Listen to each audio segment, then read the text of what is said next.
Muito bem. A aula começou então a ser gravada. Portanto, se por acaso houver alguma falha, eu peço-vos que depois revejam essas partes, porque elas estão aqui todas disponíveis. Portanto, animação, e diz aqui parte 2. Nós já começamos na última semana com a animação, e se recordam, nós abordamos os 12 princípios da animação. Eu não vou perguntar-vos se ainda se lembram quais são, mas os 12 princípios da animação têm um objetivo, um propósito muito bem definido. Esse sim sabem dizer-me qual é. Qual é? Para que é que nós queremos respeitar aqueles princípios? Para que é que eles foram criados? Alguém?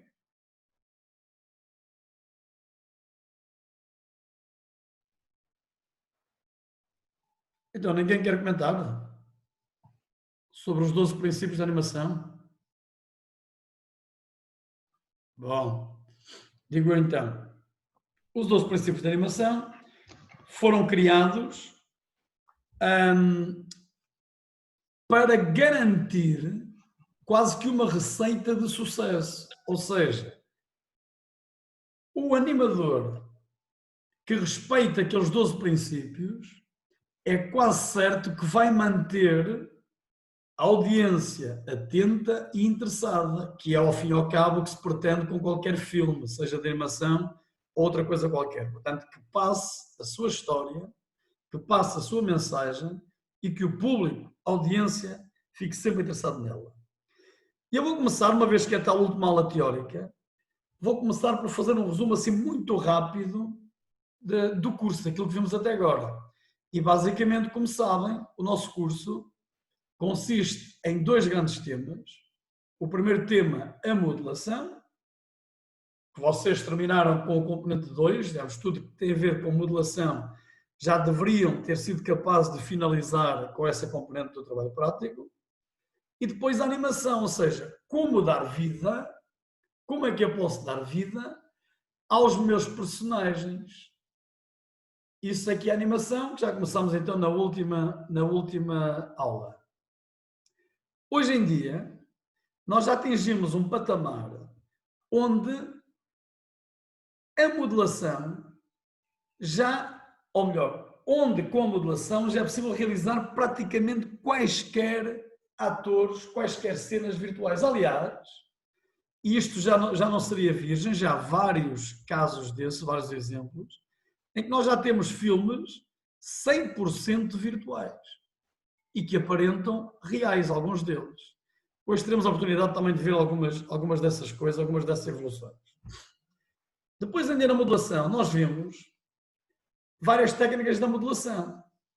Umas recorrendo a primitivas e outras recorrendo a formas mais complexas.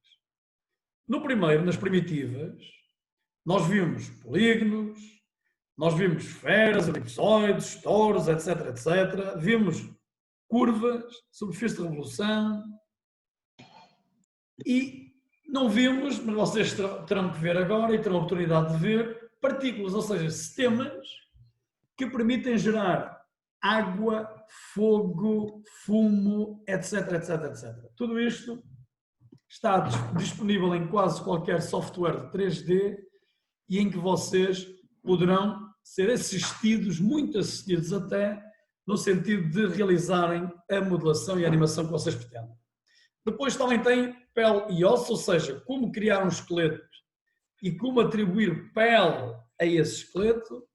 E depois vimos algumas formas complexas, como o extrude, como o stitch, o blend, o split, ou seja, separar, cozer, dobrar, extrudir, objetos de revolução, etc, operações booleanas. E ainda não vimos, mas está diretamente associado à pele ou aos ossos, se quiserem, ao esqueleto, que são modelos hierárquicos e juntas. Juntas, entenda-se, por exemplo, as articulações. Aqueles joints que ali está são as articulações para os nossos ossos. Tudo isto também disponível em qualquer software de modelação 3D.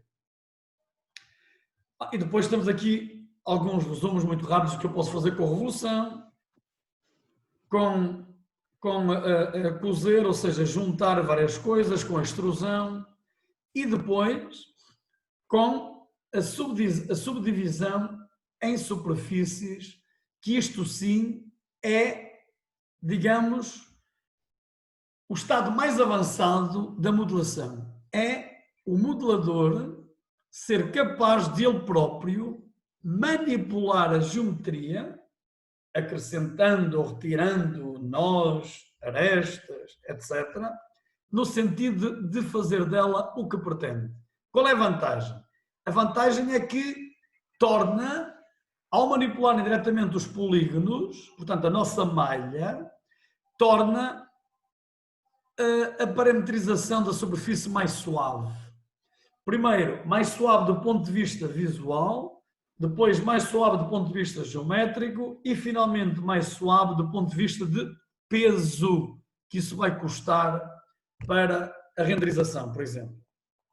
Isto é muito importante e devem ter sempre o cuidado, também já vimos, de garantir que a nossa malha é composta exclusivamente por entidades que têm apenas 4 lados. Como é que eu chamei isso? Não se lembram? As tais entidades compostas por 4 lados. E devemos sempre evitar o uso de triângulos. Reparem nestes exemplos, nós temos sempre 4 lados. Sempre. Por onde quer que vocês olhem, vêm sempre polígonos com 4 lados. Como é que chamam? Quads. Os quads, exatamente. Portanto, evitem o uso de triângulos. Eu sei que nesta fase em que ainda estou a iniciar, não vai ser sempre fácil garantir que estão sempre a usar quads. Contudo, e façam uma buscazinha muito rápida, é possível, depois de vocês finalizarem a vossa geometria, converterem toda a vossa malha para quads. Agora, há ferramentas automáticas que converte e simplifica e, o mais importante, otimiza a vossa malha.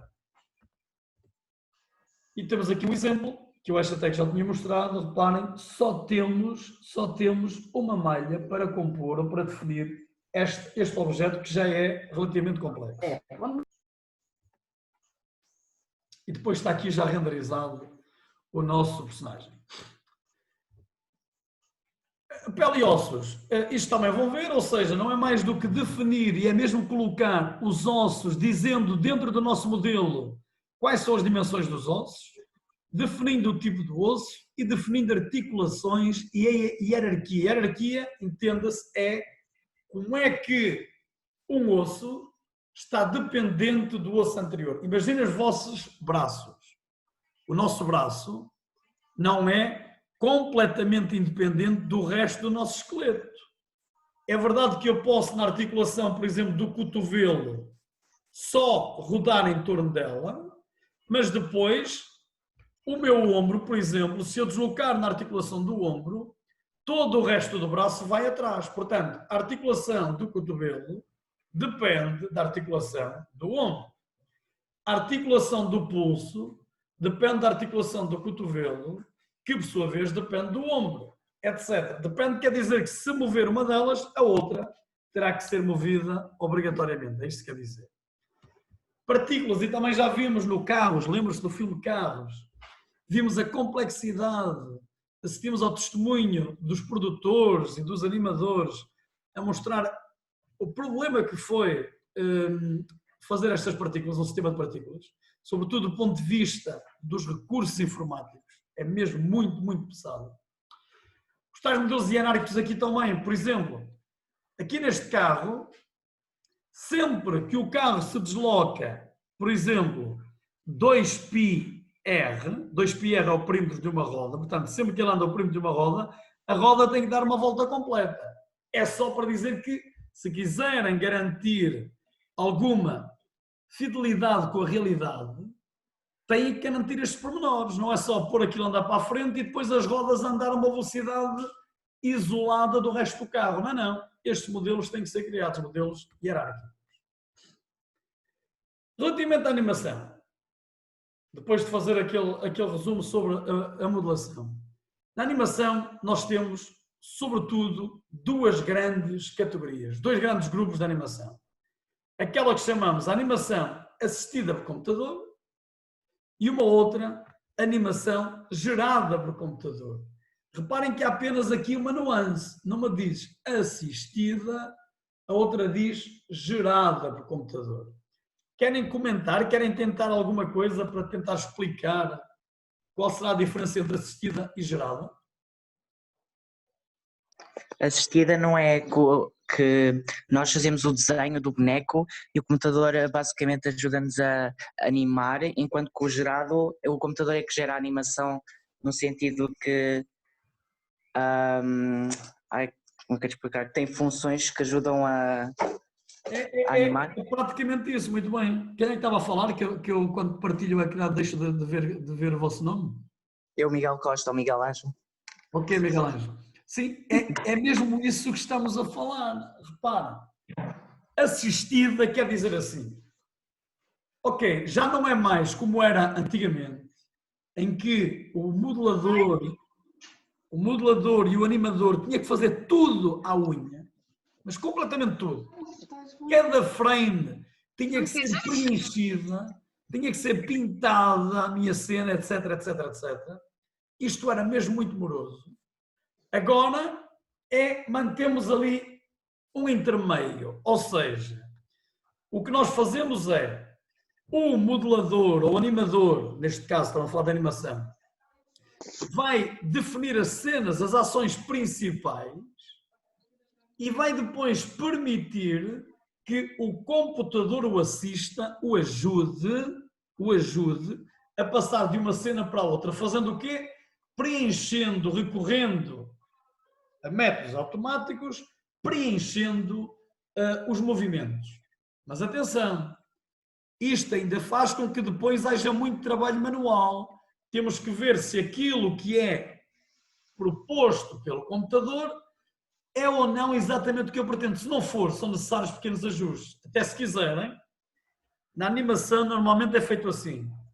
O mestre, a pessoa responsável, define as ações principais, portanto as keyframes, as frames-chave, e depois serão aqueles que estão numa fase ainda mais inicial na animação, portanto os rookies, que vão preencher as lacunas, as tais, os in-betweens, está bem?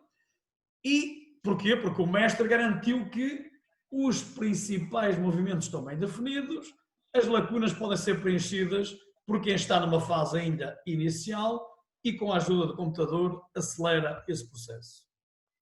Portanto, isto é mais ou menos o que está aqui dito. A grande vantagem, obviamente, é a diminuição drástica do tempo.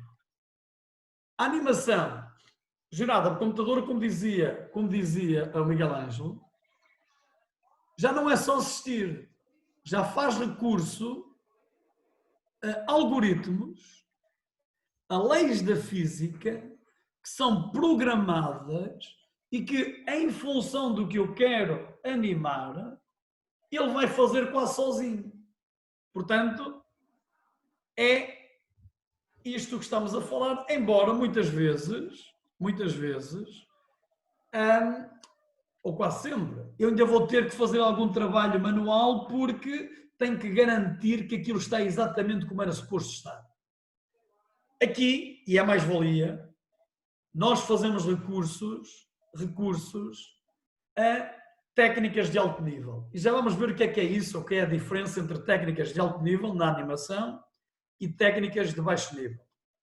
Ainda assim, o computador, ou melhor, não é o computador, o animador descreve os movimentos genéricos e o computador trata do resto tudo, sozinho, à custa de programação que está subjacente, obviamente, à física, às regras da física, para lhe dar alguma realidade.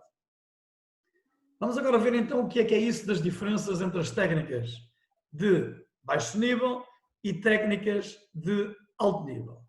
Primeiro, as técnicas de baixo nível, obviamente, são aquelas que estão mais associadas ao que vimos há pouco, ou seja, à programação, à animação assistida. Basicamente, em que é que consiste? À interpolação de formas. Por sua vez, nas técnicas de alto nível, o que fazemos são gerados movimentos a partir de um conjunto de regras. Regras podem ser físicas ou constrangimentos podem ser definidos, podem ser programados. E o software é que aplica tudo isso. Por exemplo, nas técnicas de baixo nível, o que o computador faz é ajudar o animador a preencher, a completar o movimento. Nas de alto nível, é um algoritmo, é um modelo matemático programado que vai controlar individualmente, sozinho, aquele movimento. Ou seja, na animação de baixo nível, o animador tem que ter claramente a percepção, a ideia do que quer fazer em termos de animação. Sem isso, não vai funcionar, porque ele vai ter que colocar os objetos na posição correta. Os objetos, os personagens, os membros do personagem, na posição correta.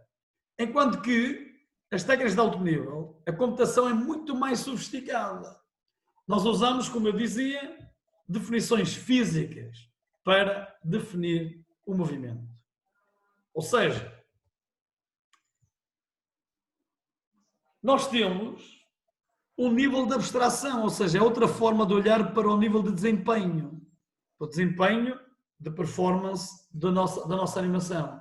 Enquanto que, nas técnicas de baixo nível, o animador tem de colorir cada pixel individualmente em cada frame, as de baixo nível.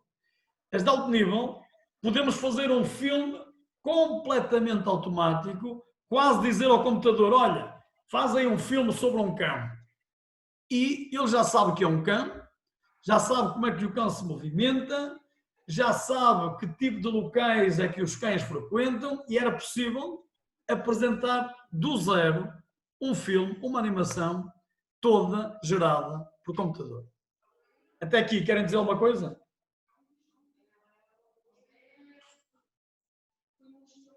Ok. Então vamos às técnicas de animação. E atenção que vocês, tal como eu referi para os 12 princípios de animação, nunca vos vou perguntar, epá, diz-me aí quais são os 12 princípios de animação, não vou fazer isso. Aqui, mas posso perguntar, diz-me lá em que é que consiste o princípio A ou o princípio B, já posso fazer. Aqui é a mesma coisa, dos 7 ou 8 princípios de animação, desculpem, técnicas de animação, que vamos hoje ver, eu nunca vou dizer, diz-me quais são as 8 técnicas de animação, não vou fazer isso. Mas posso perguntar, de entre as várias técnicas estudadas para animação, diz-me o que entendes da técnica X ou da técnica Y. Portanto, vocês terão que ter uma ideia do que faz ou em que é que consiste cada uma destas técnicas. Isto tem que ter sempre essa ideia. Ok, primeiro a cinemática. Cinemática é até uma das partes, uma das componentes da física que tem que ver com movimento. Por exemplo, imaginem que vocês queriam pôr este robô, como aqui está definido, a beber uma lata de óleo. O robô faz sentido beber uma lata de óleo. A minha pergunta é, ele ia conseguir ou não? Como está aqui definido. O que é que vos parece? Vocês perceberam onde é que estão definidos os movimentos? Neste caso, a única articulação que está aqui definida, a única, não é bem única, temos esta articulação, permite esta rotação, vocês estão a ver aqui, portanto o braço está nestas várias posições. Depois, teremos a possibilidade de definir aqui uma outra articulação e ainda outra articulação aqui, mais os dedos. Tudo que vocês veem estas esferas são articulações. Portanto, com isto, era possível ele levar uma lata à boca ou não? Não. Porquê? Acho que lhe falta uma articulação tipo cotovelo. Então, mas essa é que está aqui, eu tinha dito, é esta aqui. Peço desculpa, professor, não dei conta. Pronto, ou seja, pode. Pois, tudo que vocês veem aqui, estas esferas, digamos, estas esferas que aqui estão, representam uma articulação, quase uma rótula. Portanto, consegue ele com este movimento aqui, nesta articulação, consegue levar o braço até a altura que deseja. Com esta articulação consegue dobrar tipo cotovelo até estar perto da boca. Com a articulação que simboliza aqui o pulso, consegue inclinar para a boca e depois com os dedos segurava a lata e conseguia beber. Portanto, o que é necessário na cinemática é nós definirmos claramente estas articulações, a posição das articulações e depois dizer qual é o tipo de movimento, qual é a articulação que mexe e quanto é que mexe. Era isto que tínhamos que fazer. Basicamente é o que diz aqui. Depois temos uma outra técnica que é a cinemática inversa. E que vocês vão ver, na maior parte dos softwares, até acho que em todos, isto aparece mesmo assim com IK. Vocês vão ver IK. IK de Inverse Kinematic. Portanto, quer dizer o quê? É como é que eu utilizo as equações da cinemática, portanto da física, para determinar a posição ideal das articulações. Mais importante depois, que é o ponto que vem a seguir, é como é que eu faço mover um osso dependente do outro, basicamente o que eu vos dizia há pouco. Por exemplo, se eu deslocar a articulação do ombro, obrigatoriamente as outras articulações do nosso braço e da nossa mão sofrem movimento. Enquanto que eu posso fixar o ombro e deslocar apenas, ou rodar apenas em torno do cotovelo. Posso fixar o cotovelo e o ombro e rodar apenas o pulso. Portanto, há aqui uma hierarquia nas nossas articulações. Portanto, basicamente, uma articulação determina depois a posição de todas as outras. Basicamente, como é que se faz? É o que está aqui, nós definimos a posição, imagina a posição deste braço vinha aqui para cima, a posição deste braço vinha aqui para cima, e depois definimos todas as outras articulações na posição que desejamos. Basicamente, e de uma maneira simples, é assim que a coisa se processa. Por exemplo, podemos ver aqui um filme muito rápido.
Portanto, viram? É tudo feito recorrendo aos controladores IK, ou seja, aos controladores da cinemática inversa.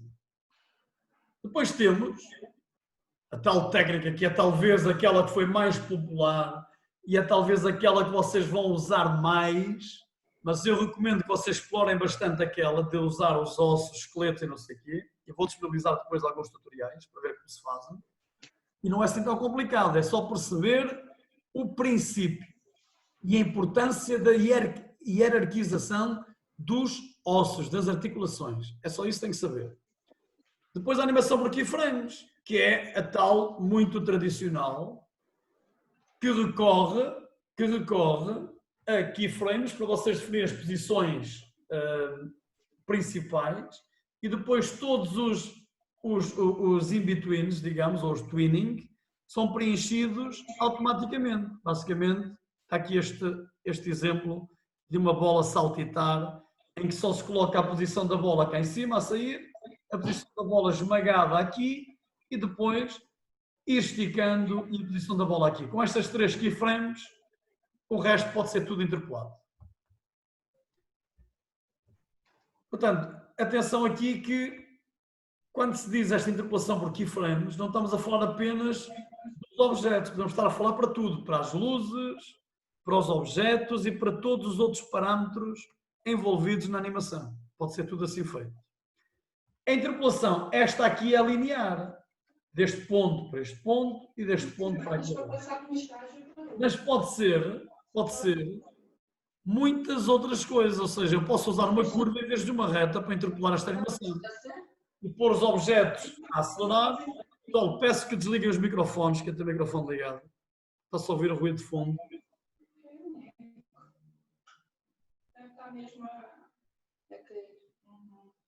Ok, pessoal, desliguem os microfones.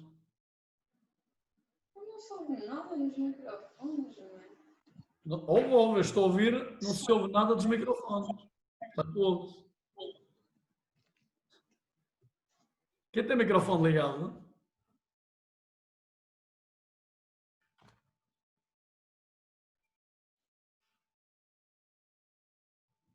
Bom, agora acho que já está.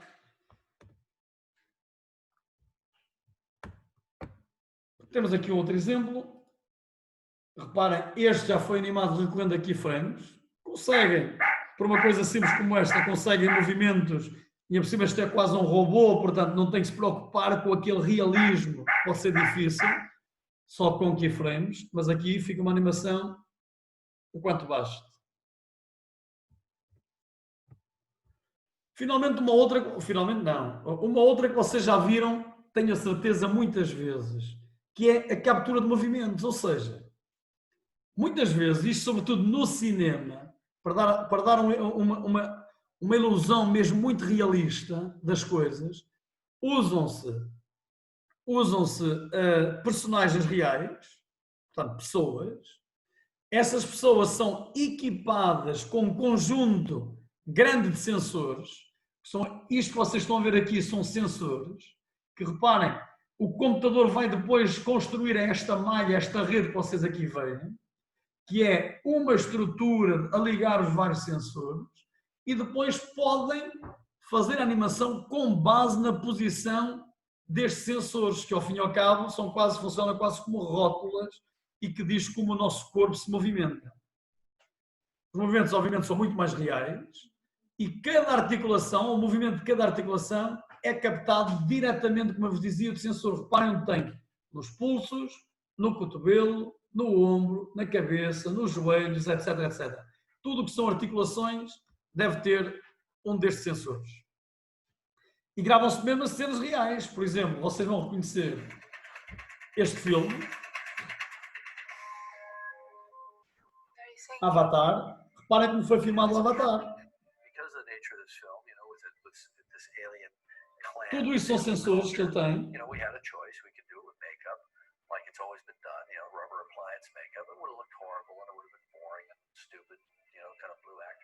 Ver o que ele está a dizer? Podiam tentar o que se fazia até aqui, que era usar aquelas máscaras de borracha para mascarar os personagens e depois era sempre isto, era aquelas horas todas que iam precisar, sempre que fossem filmar, iam ter que gastar aquele tempo todo com cada personagem.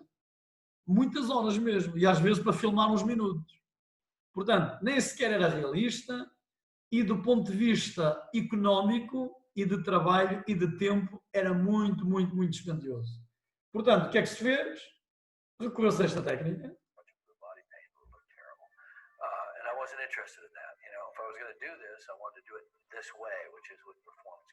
But before he could do that, Cameron first had to make sure his technology could cross what's known in robotics and animation as the uncanny valley. Este Uncanny Valley, nós falamos na última semana, não se lembra se estava lá um gráfico, que é aquela fronteira entre movimentos robóticos e movimentos reais. Temos que ter o cuidado para não cair muito naquilo que parece ser real, mas depois cai também muito artificial. Aqui isso o espectador fica desinteressado. Não importa até que se veja, vocês veem o Avatar, parece personagens reais, mas ao mesmo tempo vocês sabem que aquilo é tudo ficção. Não tem problema nenhum quanto a isso. Agora, os movimentos não podem ser caírem muito neste vale profundo em que faz com que o espectador se desinteresse. E é o que está aqui o Cameron a explicar.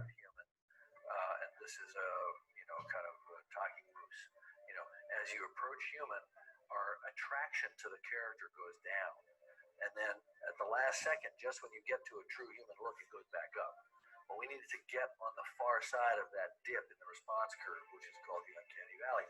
And we needed to get to the opposite side where we believe, we don't have to necessarily believe that it's 100% photoreal, and we don't have to necessarily believe that they actually exist, but we have to believe in them as emotional creatures. And so we came up with the head rig. We call it the head rig. It's basically just a kind of helmet, very tight, conformal kind of skull cap that's based on a life cast of the actor's head and a laser scan. So it fits very tightly and smoothly and comfortably. And then, there's a carbon fiber boom that comes out with a little camera on the front of it. And that camera shoots. Viram? Este é uma das principais dificuldades, que é, ok, nós capturamos muito bem os movimentos do corpo, através destes sensores. A cabeça com aquele capacete também se consegue. Agora, a grande dificuldade são as feições da nossa cara. Nós temos muitos músculos na cara que não há forma de colocar sensores que depois permitam dar aquele realismo que se pretende. Qual é que foi a solução aqui encontrada? Foi esta câmara, que está sempre a apontar para a nossa cara, para a cara dos atores neste caso, e que depois vão permitir animar com algum realismo. Isso é o que está aqui a ser feito. Ups. Pronto, também já chega. Depois temos as primitivas algorítmicas. As primitivas algorítmicas já são muito evoluídas do ponto de vista computacional e basicamente o que temos são algoritmos que permitem simular estas coisas como sejam a água, ou seja, estou a falar das partículas outra vez, como sejam a água, árvores, fogo, relva, pele, etc, etc, etc. É, digamos, o último grito na animação, porque a grande dificuldade era, antes, animar de forma realista estas partículas. Agora, as grandes máquinas que já estão disponíveis, os recursos cada vez melhores, já permitem representar milhões e milhões de partículas para depois dar um aspecto mais real às nossas cenas.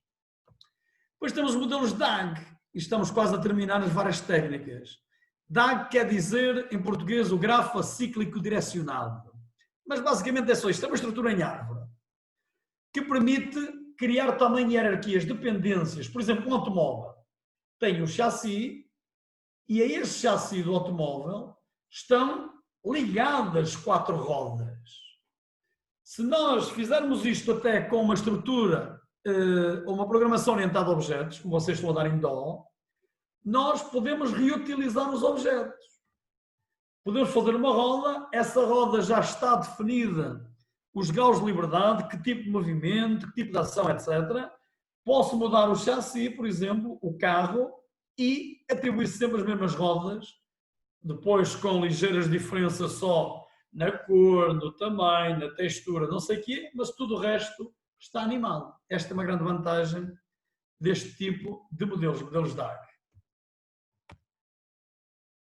Outra coisa que vocês já viram, isto aqui, pronto, já aqui em desuso, no início teve muita repercussão e muito interesse, que foi o morphing, o 3D morphing, se quiserem, que é como é que eu altero de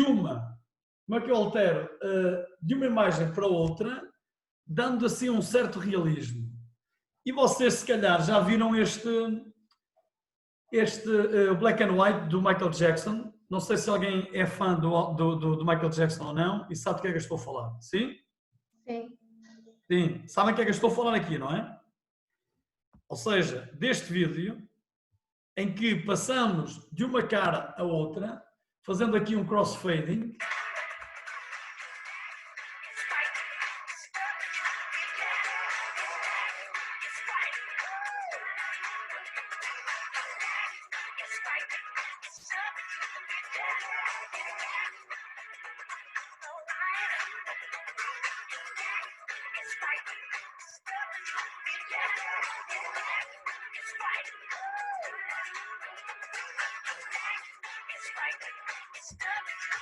Ok, chega.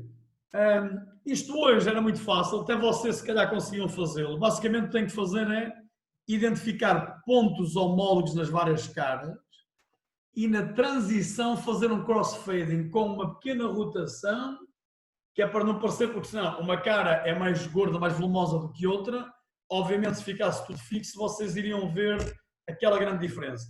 Fazendo uma operação hoje tão simples quanto esta, conseguem-se animações como aquela que vocês viram e que eu acabei de mostrar. Podem, eu até gostaria muito que fossem ver, procurem na net e vão ver toda a história por trás disto, que é muito interessante. Depois dos exemplos da computação gráfica no cinema, que não começou assim há tanto tempo. As primeiras coisas, os primeiros filmes com alguma computação gráfica já está ou já vai em meados dos anos 70. Obviamente para vocês isto é muito longe, mas não é. Estamos a falar de 50 anos. Portanto, uma coisa, ou até menos de 50 anos. 40 anos, vá. Muito recente na nossa história. Temos, obviamente, o Star Wars, que é um marco. Ainda hoje esta saga continua. Muito popular, como sabem. O Tron, que também é um marco. E todos estes que eu estou aqui a mostrar são marcos. Eu também gostava que vocês fossem ver, que fossem consultar porquê que foi marco. Porque em quase todos estes se introduziu algo novo na era de computação gráfica. Por exemplo, aqui nisto, isto basicamente era alguém que desenvolvia um jogo de computador, esse jogo foi roubado por um suposto amigo e depois aqui há uma espionagem através de aplicações que se punham nos computadores para ele tentar provar que foi ele que desenvolveu, etc, etc. Aqui no Last Starfinger temos, Fighter, temos o último lutador, se quiserem, temos a computação gráfica em vez da utilização de modelos. Já foi feito por computador. Aqui já temos o tal morphing no Willow e temos o primeiro blue screen que foi digital, que foi utilizado no cinema. Etc, etc, etc. Vejam, nós temos vários. Cá está o Jurassic Park, claro. Este Forrest Gump, alguém viu o Forrest Gump? Sim, eu vi, professor. Viram o Forrest Gump? Já há algum tempo, há muito tempo, mas vi. Eu vi em 94, já era nascido em 94, portanto fui vê-lo ao cinema. Eu também já era nascido, professor. Eu sei. Gonçalo, por isso é que estás a falar. Mas nós somos de outra geração. A maior parte do pessoal, 94, não, também já... Nós não, o professor eu ainda me enquadro na geração do resto da malta. Está-me a chamar velho, pá. Estava. Pronto, mas foi um filme que valeu um Oscar ao Tom Hanks, também este, e que, epá, tem lá uma cena que eu depois recomendo que vocês vejam, que é, deixa eu ver se vai carregar, que é uma cena do ping-pong, em que Tom Hanks vai, ou supostamente estaria, a interagir com o campeão do mundo, portanto, um chinês de ping-pong. For some reason, ping pong came very natural to me. I was so good that the Army decided that I should be on the All-American ping pong team. We were the first Americans to visit the land of China in like a million years. Repara, Tom Hanks podia até gostar de ping-pong, mas seria como eu, ou como nós. Quer dizer, não era profissional. Não fazia aqueles movimentos com duas raquetes, uma em cada mão, e sempre ali a bola. Aqui, a grande inovação, a grande novidade, o grande desenvolvimento da computação gráfica foi colocar aquela bola, eles só mexiam com a raquete, a simular que estavam a bater na bola, e o resto foi tudo a computação gráfica a colocar e a definir os movimentos daquela bola. Vamos lá continuar.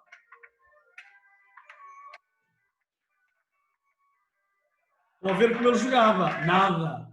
Pouco acertava nas bolas, não é?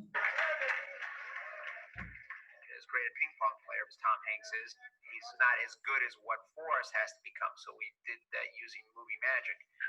You have the actor's mind playing ping pong, and then you put the ball in later optically. We had this thing of clicks of when we're supposed to hit it, and Viram? O clique ajudava ao movimento. Quando acelerava, o clique era mais clique, clique, clique, clique, mais rápido. E eles sabiam se tinha que fazer o movimento mais rápido ou menos rápido. We're supposed to wait. Come on up, charge up, Tom. We had to have a metronome so that each character would know when to strike the ball. And then we kept speeding it up and speeding it up. It wasn't that easy.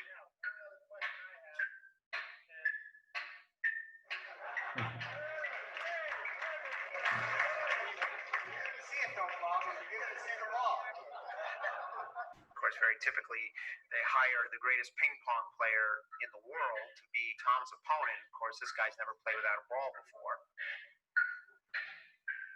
Estou a ver, a dificuldade foi pôr o tal melhor jogador de ping-pong do mundo a jogar sem bola. Claro, foi treiná-lo a ter sido complicado. Like a world-class ping pong player, and of course, to ask him to pretend to play ping pong is just a little hard. He had such a tough time.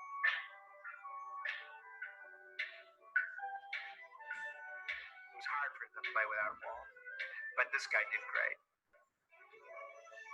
I don't know how it works. How do these things work? I don't know. But they have it all figured out. Image and animate it within the Olha agora a animação. Olha os computadores como já eram na altura. timings of their strokes. This was a particularly hard shot because we had an extreme scale change here where the ball is going way off into the distance. So we're trying to study Tom's stroke. Well, he's definitely putting topspin on it, so we've got to make sure that the ball has this particular bounce. And it looked like Valentino was returning with slice. So we came up with this final product, and it actually works pretty well. It really looks like they're going. Parece mesmo real.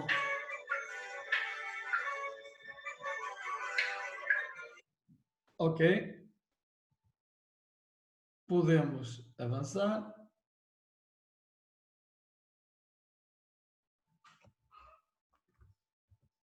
Depois temos um porquinho chamado Babe. Aqui o que é que foi feito? Também estamos a falar de 95. Foi computação gráfica, tratou de todos os movimentos de boca dos animais. Portanto, obviamente os animais não falavam, para lhe dar assim algum realismo, foi tudo feito isso. Depois temos o primeiro filme completamente produzido em computação gráfica, em animação 3D, tudo computador, que foi o Toy Story. Foi outro marco, e aqui foi quando a Pixar apareceu, agora Pixar e Disney, claro, porque a Disney comprou a Pixar. A Pixar foi uma grande inovação do ponto de vista da computação gráfica e desenvolveram muitíssimas coisas que agora é o cotidiano da animação. Mais recentemente, temos a Final Fantasy. O que é que fez aqui? Todos os ambientes eram simulados, os ambientes, os cenários, era tudo simulado 3D. O Senhor dos Anéis, que alguns de vocês também devem ter visto,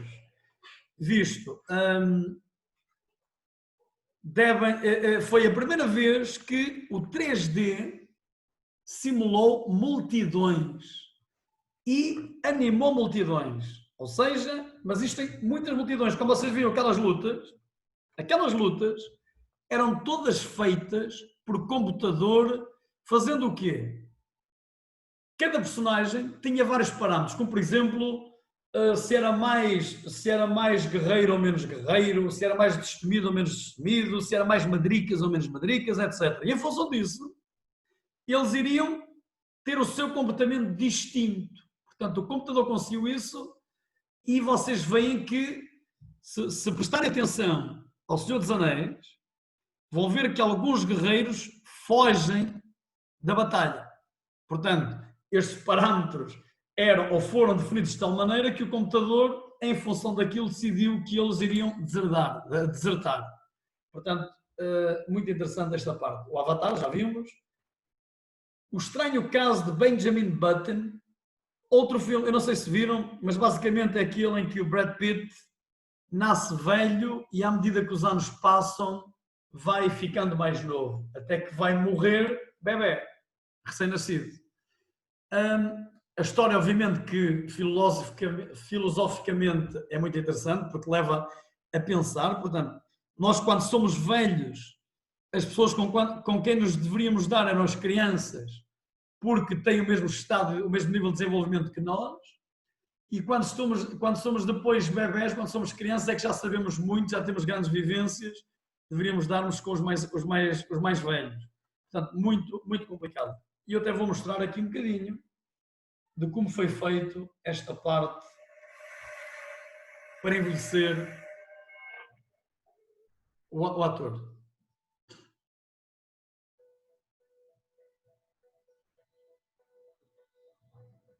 What if I told you that I wasn't getting older, but I was getting younger than everybody else?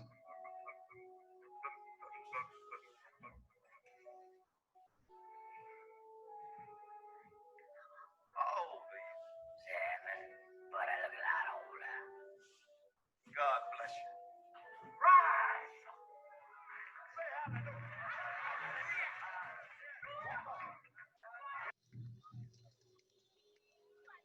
Now when I look back, it was miraculous.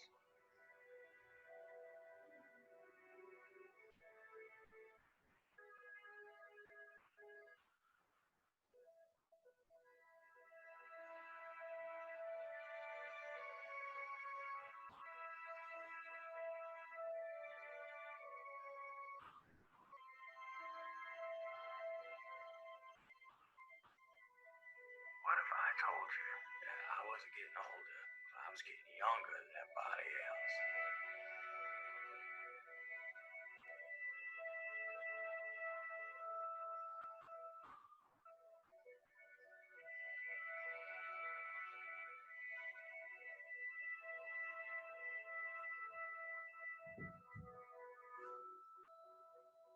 Ok, acho que já perceberam.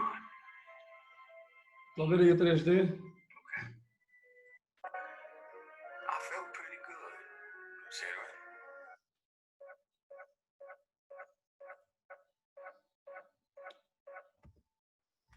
Ok, depois Avatar também já vimos alguns casos, não vamos estar outra vez no mesmo. Este daqui sim, vocês gostam de jogos, o L.A. Noire. É, digamos, é, digamos, um tributo ao preto e branco. Aliás, há até uma versão de jogo que vocês devem saber, pode ser mesmo a preto e branco. Este depois usa aqui umas cores que não são até muito usuais. Mas tudo isto foi feito com personagens reais. Eu vou mostrar-vos um bocadinho. Product not yet rated. For a long time we've been able to make buildings that look good. We've been able to make cars that look very real. Já agora alguns destes casos são casos verídicos, policiais verídicos de investigação criminal. Motion capture, we didn't really ever feel that we could pull that off. You can never really tell whether someone's lying or not. With this technology, what you see is what you get. I'm always happy to help the LAPD.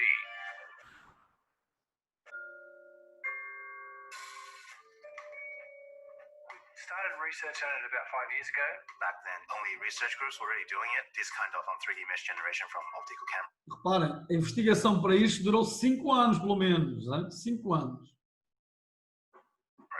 We thought that there might be some application for what we were doing. This story is acting. Vamos só para mostrar. Makeup in the morning, their hair done in 1940s hairstyle. Then they come into a room and sit in the seat behind me. And what the rig does is capture a volume around them. And as they talk, they get processed and turned. Os atores estão sentados, têm câmaras a 360 graus, toda à volta, e são elas que vão capturar os movimentos. And action. So the guys' names that I've been seeing doing the repairs on the heaters, they're fully licensed and accredited. We go from 2D videos to 3D meshes. I think you're lying, Graysick. Repararam que aqui a parte que vai dar transparência é laranja e já não é o croma verde habitual que estão habituados. Some of your men aren't fully licensed to compress versions for the gang.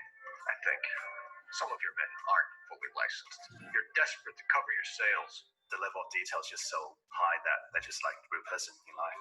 You're gonna lose your wife and be recreated, but in another type of form. what proof have you got? A big theme of this game is dishonesty, and to detect having this realism really helps. E finalmente, mesmo para terminar, vamos às várias etapas da animação, que são as mesmas etapas de qualquer filme, seja ele de animação ou de outro tipo qualquer. As 3 famosas etapas da pré-produção, da produção e da pós-produção. O que eu vou dizer é, agora, nestas 3 etapas, que fases da animação se enquadram em cada uma delas. A primeira é exatamente a mesma em todas. Portanto, a primeira coisa a fazer é o storyboard. Ou seja, os tais painéis onde nós vamos colocar as cenas principais para depois ver se o filme vai ou não ao encontro daquilo que era pretendido. E são aqui que são feitos os primeiros ajustamentos. Isto ainda está numa fase inicial da produção, ainda não existe nada em termos de modelação nem nada. Isto é a primeira coisa a fazer. Ok, também já vemos isto. Depois temos, se calhar vocês nunca pensaram nisto, mas antes de modelarmos e de animarmos, ainda na pré-produção é feita a gravação das vozes. Alguém me sabe dizer porquê que é importante gravar as vozes ainda na pré-produção, antes de termos a animação? Para manipular os lábios em função das palavras? Isso é verdade, isso é muito verdade e é uma das principais razões, mas a outra é a duração de cada cena. Percebem? Porque eu tenho que garantir que consigo dizer tudo que quero dizer naquela cena. Portanto, era muito complicado primeiro animar e depois fazer o diálogo.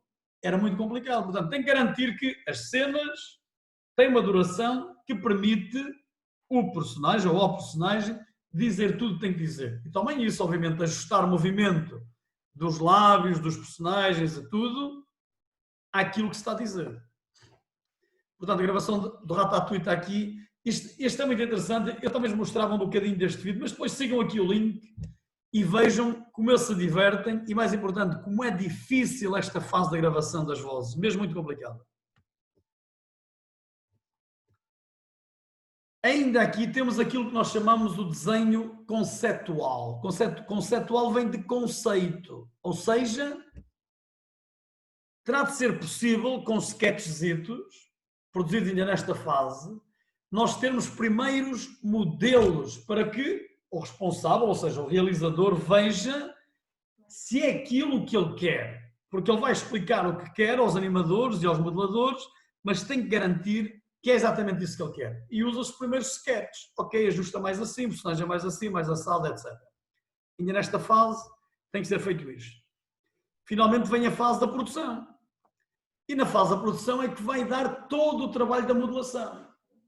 Portanto, nesta fase, se é uma animação 3D, recorrem a softwares como, por exemplo, o 3ds Max e vão fazendo desde a primeira fase, ou seja, vão esculpindo. Reparem aqui esta RAM.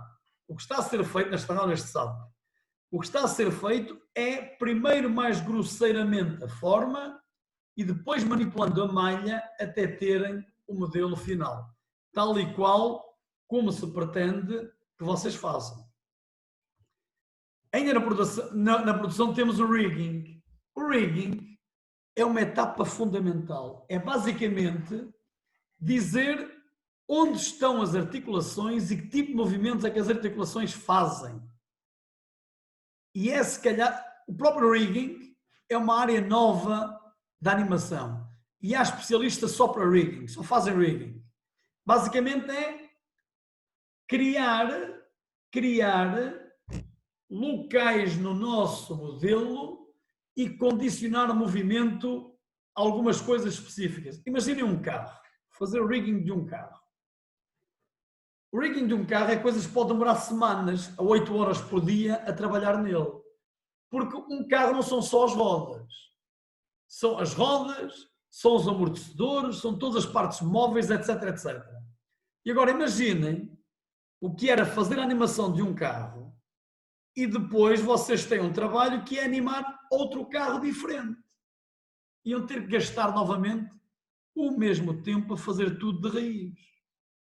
Para evitar isso, o que nós temos é a tal estrutura, rigging, que define as articulações, seja elas quais forem, podem ser mecânicas ou não, e depois, se eu estiver no carro, só tenho que posicionar essas articulações no novo carro. e ficava a funcionar. Ou seja, o que eu gastei semanas, faria num ou 2 dias. Isto aqui é o rigging. E é o que vocês veem aqui, este posicionamento que vocês têm por aí. Ainda na produção temos a texturização, ou seja, como desenrolar aquele unwrapping que já viram um vídeo que eu fiz tutorial, é criar os mapas e depois a estes mapas juntar texturas que podem ser pintadas num editor de imagem ou não, ou podem ser fotografadas essas texturas e depois colocadas no vosso modelo. Depende da complexidade que querem dar. Temos ainda a iluminação. E a iluminação é uma fase crucial. É a parte mais importante, eu diria, porque é ela que vai influenciar a forma, as cores que nós vamos ver no final. E se quiserem ver, eu mostro-vos aqui a mesma cena com várias iluminações. E como podem ver, é muito diferente o ambiente proporcionado, criado por elas. Mais real, menos real, se é de dia, se é de noite, etc, etc. Portanto, esta é fundamental, esta fase. Ainda na produção temos, obviamente, a animação. E a animação pode ser feita recorrendo às várias técnicas que nós já vimos, portanto, não vou estar novamente a passar por elas, mas se for por keyframes, vamos deixar o computador interpolar e depois temos que passar tudo para limpar aqueles movimentos tornar os movimentos mais suaves, mais reais. Portanto, temos que ver isto, mas só passamos, e finalmente a equipa de efeitos especiais, só depois de estar tudo aprovado é que vai juntar esses elementos à nossa animação.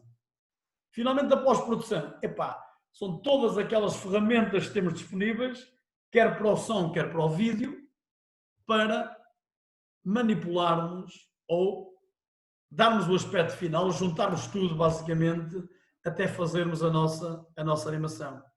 E assim terminamos esta parte, a parte teórica do nosso curso. Pergunto se tem alguma questão que queiram colocar. Se não, meus caros, ao longo dos próximos dias, eu irei disponibilizar material para vocês começarem a ver e começarem a tratar da vossa animação. Para além disso, como sabem, sempre disponível por e-mail, qualquer coisa é só perguntarem e cá estarei. Meus caros, se não têm dúvida, só para a animação. Kátia? Para quando é que é a animação? Finais de junho. Ainda não pus uma data, mas podemos conversar. Finais de junho, início de julho. Está bem ou não? Okay. Mais ou menos, só para a animação. Tá? Sim, obrigado. Vá, meus caros, fiquem bem. Até breve. Tchau, professor. Um abraço. Tchau. Tchau, professor.